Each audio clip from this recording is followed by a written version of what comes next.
guys, it is 2:22 U.S. Eastern Time. We will continue reading from History of the Karmapas. Why? I actually wanted to skip ahead and read from this book about His Holiness the Second Dalai Lama. As I've mentioned, Kalu Rinpoche is coming to the U.S. to teach Niguma Yoga. There are people who do practice the yoga online. I don't know how authentic it is, but yeah, I've done yoga, and now I'm also interested in Vajrayogini Buddhism, and now things are coming together. And I truly believe yoga is for everyone. Don't get fooled by the optics of, so-called ideal body types doing it. Even if you're obese, you can do yoga. As simple as breathing, right? Yoga can just be breathing. The fourth Karmapa lived during a crucial time in Tibetan history, from 1340 to 1383. From the beginning of the 14th century, Mongol control over Tibet had weakened, and the heads of different Tibetan clans had regained power. Despite this climate of instability, the Karmapa traveled to Beijing, where he stayed for 3 years at the court of the last Mongol emperor of the Yuan dynasty. By renewing this close bond formed during his previous life, he succeeded in establishing lasting peace between the two peoples. I will have many disciples. Rolpe Dorje was born in Kongpo in southern Tibet in the Iron Tiger year 1340. While in the womb of his mother, who was considered a wisdom dakini, he was heard reciting the traditional Tibetan mantra Om Mani Padme Hum. When the boy was 3, Rolpe Dorje Vajra manifestation, he told his mother that he remembered having assumed different postures in her womb, including that of Amitabha. He declared, "I am the reincarnation of Karma Pakshi. I will have many disciples in this world. You will see." "Don't say such things," said his mother. The child continued, "In the future, I will go to Serpu, to Karma Gon, and to the imperial palace of Khanbalik, where I have many disciples." Rolpe Dorje's mother was intrigued by the remark, as the Karmapa's previous incarnation was Rangjung Dorje and not Karma Bakshi. The child, however, replied that in reality, the two are not different. But do not tell the common people yet. Rolpe Dorje was very precocious and taught himself how to read. He also declared that he received teachings in dreams. One day, when the Karmapa's mother complained of cataract discomfort in the eyes, the child, then 7 years old, told her, "Don't worry, for you are one of the 108 wisdom dakinis. Next year by this time, many people will pay you homage." He added that a new house should be built behind the golden temple of Kongbuchen, for at the beginning of the year of the rat 1348, many important disciples will come to meet me. The third Karmapa had entrusted instructions concerning his next incarnation to one of his close disciples, Rinchen Pal. Relying on those indications, he was able to find the child, who was thus recognized as the fourth Karmapa and given the name Rolpe Dorje. So when he was born, he had a different name. First encounters with his masters. Still very young, the new Karmapa visited Kongpo's sacred sites, principally in the district of Nyangpo. This area is renowned for its beautiful vegetation. Many varieties of rhododendrons are found here, some of which can reach 7 meters in height. So I'm like 170. So that's like 4.5 of me. While traveling, the Karmapa always surprised his audiences by revealing details of their past. "You were such. Your house was built in such a way. You gave me this type of offering," and so forth. On each of these trips, he also bestowed teachings and blessings. So when Kalu Rinpoche visited some of the elderly in Dharamshala, which was shared by the YouTuber Ted Kunchuk on YouTube, he would comfort some of the older people by saying, "We will meet again." And it's so touching because in like the Hindu Buddhist world, sometimes it means in our next lives because the people were very old already. But I think they were blessed truly by Kalu Rinpoche just being there, even though he was also giving out, material things. The true blessing was Kalu Rinpoche being there. People asked Rolpe Dorje to show his supernatural powers as proof that he was a siddha. So he projected his image, represented in a seated position, onto the wall of the temple for everyone to see. One day, a great yogi of the Kagyu lineage arrived as the Karmapa was presiding over an assembly. Rolpe Dorje asked him to make a fire and to give him a fan. Then he said, while fanning himself, "It is like in China. There we used to be hot, even while fanning ourselves. In the same way, it is hot here." The yogi asked him why he had died at 35 instead of 84, as the previous Karmapa had predicted. The child retorted that his predecessor had made this decision due to the poor conduct of certain lamas. The yogi was especially curious to find out more about the miracle of the third Karmapa's face appearing in the moon just after he passed. Rolpe Dorje replied that the union of the compassion of the master with the devotion of his most fervent disciples had permitted this exceptional manifestation. He added mischievously, "They saw me this way," while recalling the details and imitating the dumbfounded attitude of the Mongols present during the apparition. The yogi further asked the little boy about his previous experiences, and particularly that of the Pure Land of Tushita, where the third Karmapa, after a period of dissolution into the Dharmadhatu, had emanated just before resuming form in the world of humans as Rolpe Dorje. The yogi recounted that the first Shamarpa had received a vision of the third Karmapa dressed in white and surrounded by a rainbow at the time of his passing. When asked by the Shamarpa why he was departing so soon, the Karmapa had replied that the degenerate times impaired his work for the good of all beings, and so he was leaving for Tushita to teach there. When questioned by the faithful, Rolpe Dorje gave numerous descriptions, principally concerning Tushita. However, he quickly understood that his audience was too fascinated by descriptions of Pure Lands and had lost sight of the fundamental objectives of the spiritual path. He thus shortened his marvelous recount and declared that any lama who wanted to avoid becoming an old good-for-nothing teacher should dedicate his entire time and interest to the essential. The fourth Karmapa then began an intensive period of study. He had a number of visions, such as those of the 5 Buddha families in his body and their respective mandalas. He could also spontaneously manifest himself in the Pure Lands and receive direct teachings from the Buddhas there. In the aspect of Avalokiteshvara, the Bodhisattva of compassion, he also descended to hell in order to liberate beings from the suffering created by their harmful acts. When he fell sick one day, he had a vision of the medicine Buddha, who handed him his crystal bowl full of nectar. This resulted in his immediate recovery. This is the medicine Buddha. Through his mastery of dream yoga, he emanated himself in the Pure Land of Avalokiteshvara, where he had a direct vision of this Bodhisattva and achieved immediate realization of the Mahamudra.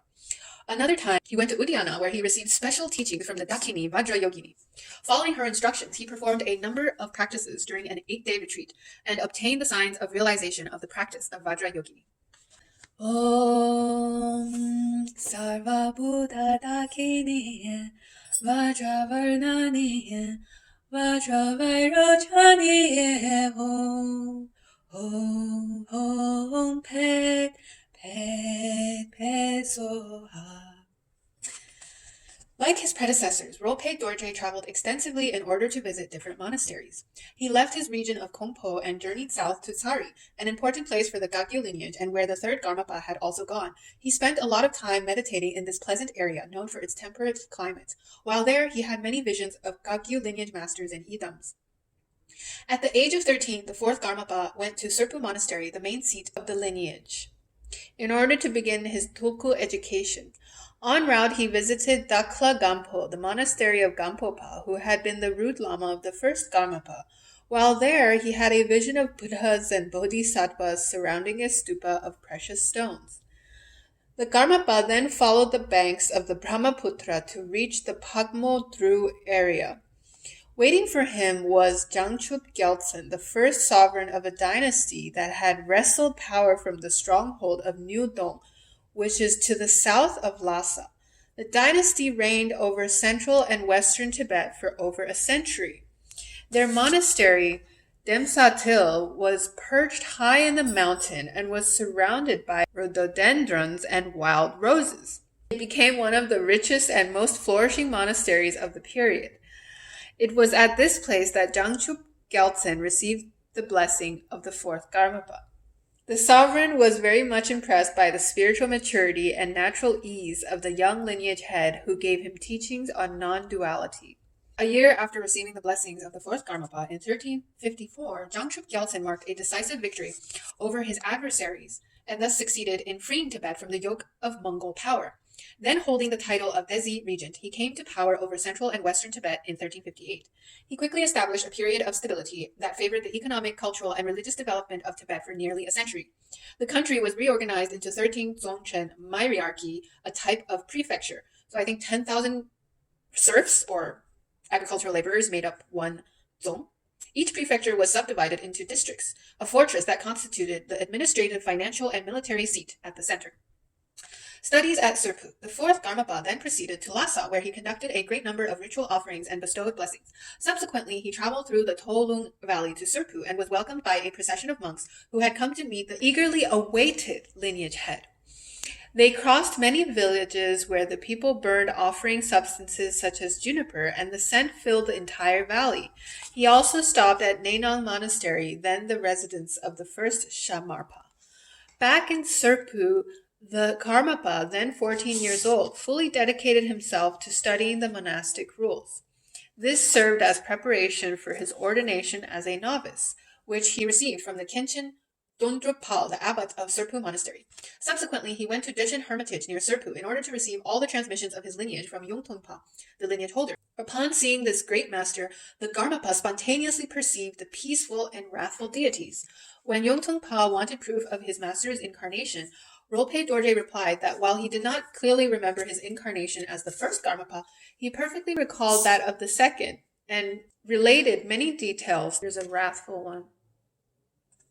He also related to Yongtungpa his journeys during his previous life as the second Karmapa and his meetings with the Mongols and other peoples. He further mentioned having traveled to the ocean.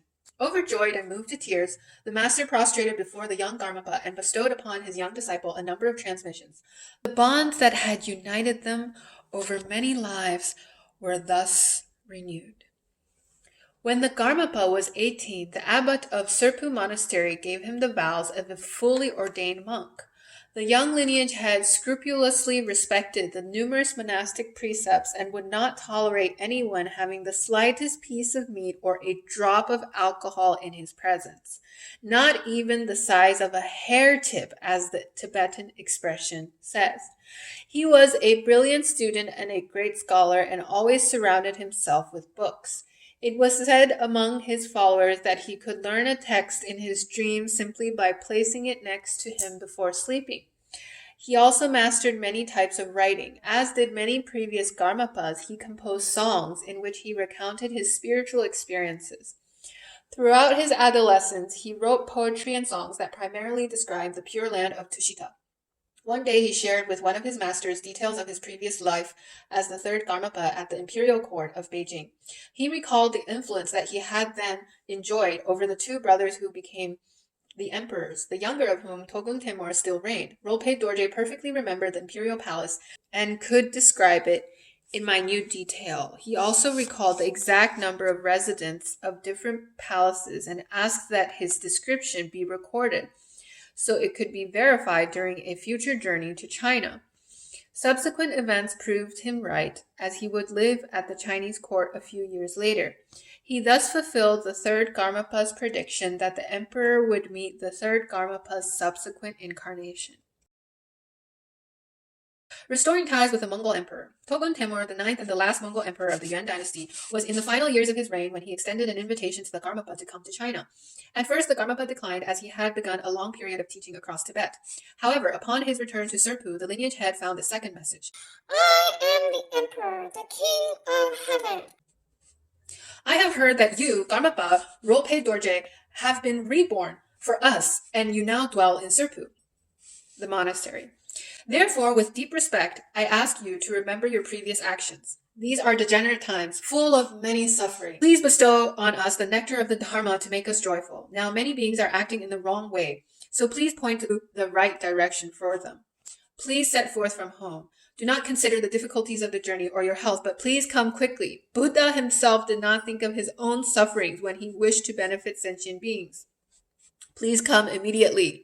When you arrive, we must both together encourage the progress of Buddha Dharma and promote the welfare of the people. Please listen, Great Lama Rolpe Dorje. As an offering, I am sending you shrine implements, 1 ingot of gold, 3 ingots of silver, and 18 rolls of silk brocade. Send from the Taya to the residence of the emperor on the 10th day of the 10th month in the year of the Earth Monkey.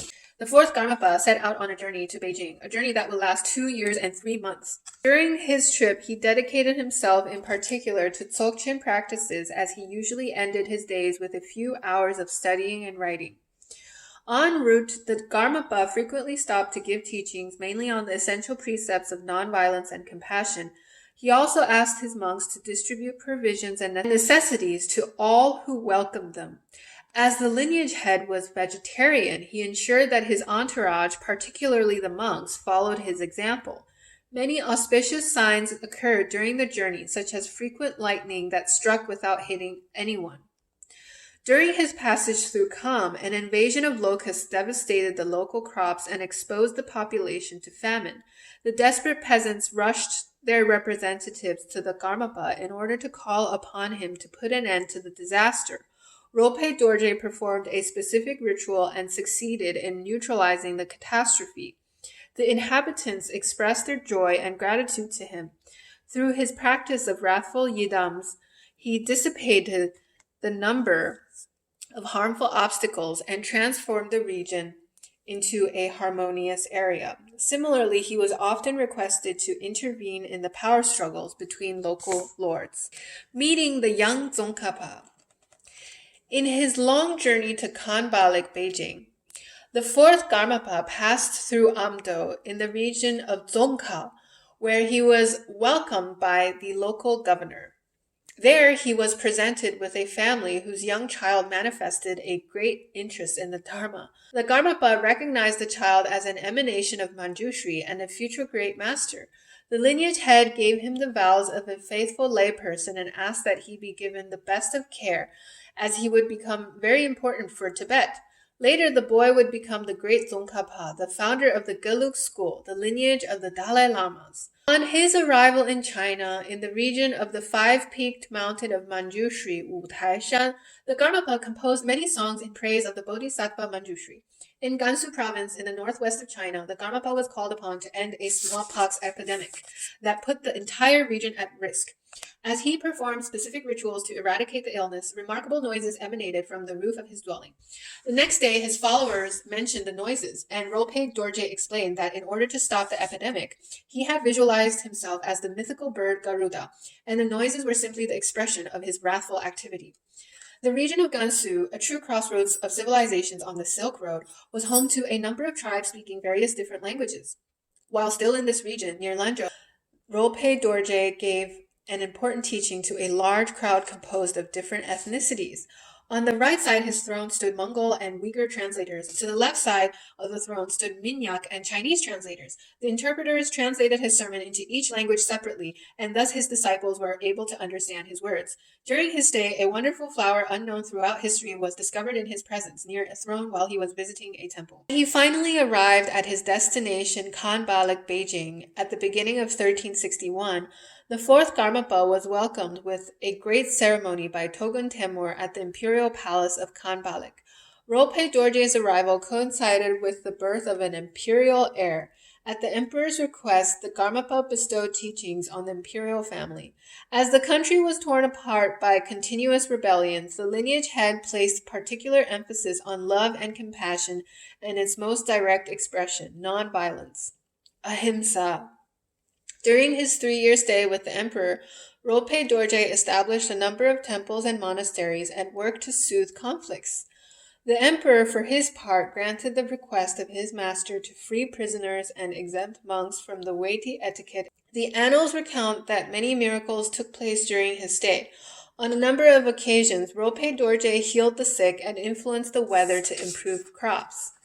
He foresaw the terrible ordeals that would befall the emperor and the dynasty a few years later, but he knew that he would not be able to change the course of events. The life of the emperor is in danger. Harm will arise to the imperial throne. So I must now go to the western country, Tibet. Togun Temur was expelled from China in 1368 and returned to Mongolia, where he died 2 years later. In China, the Yuan dynasty was replaced by the Ming dynasty. I'm surprised. I always thought like the last people of any dynasty died by execution. The Karmapa announced his departure, but the emperor and his court refused to let him leave. Togun Temur reminded Rolpe Dorje of the benefits for the country. According to the Blue Annals, the eldest prince wept and earnestly begged Rolpe Dorje to stay, but he did not agree. Again, two officials told the Karmapa prior to the coming of the teacher Rolpe Dorje, there had been revolts in many regions, imports had decreased, and numerous epidemics took place. Since the arrival of the teacher, the authority of the emperor is again recognized by all. Imports began to come in, and the number of bags of grain increased to 80. It is better for you to remain here. The Karmapa replied, marvelous is indeed the play which comes to its end before a large audience. By this he meant that it is better for him to leave China while his deeds are admired. I have no knowledge of administration. The duty of a monk is to go wherever a peaceful place is to be found, and to help the doctrine and the living beings. Finally, the emperor acquiesced and provided him with a travel permit that allowed the Karmapa to go wherever he wished.